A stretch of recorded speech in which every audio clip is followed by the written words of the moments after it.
మీ మేనమావ ఎవరంటే uncle, please uncle. Uncle లేడు మొక్కజొన్నకు uncle, ప్రతివాడు అంకులే.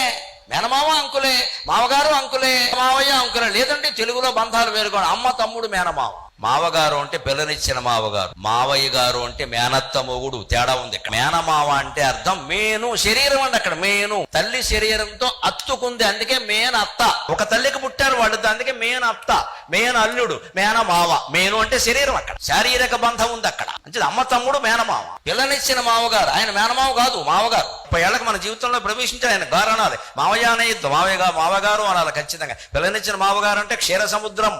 మనం విష్ణుమూర్తి అయితే ఆయన క్షీర సముద్రం, అంత గౌరవించాలి ఆ మావగారు. తల్లిదండ్రులను గౌరవించడం అని నా నోట వచ్చినప్పుడల్లా దయచేసి అత్తమామలను కూడా గౌరవించడం అని గ్రహించండి. అందులో తేడా ఉండదండి. మంచిది మావగారు అనాలి, మావయ్య అన్నది ఇక్కడ. అలాగే మావయ్య గారు అంటాం ఎవరిని? మేనత్త మొగుడు. ముందు మేనత్త మనకి దగ్గర, ఆవిడ భర్త కాబట్టి ఆయన మావయ్య గారు. ఇన్ని మాటలు ఉన్నాయండి.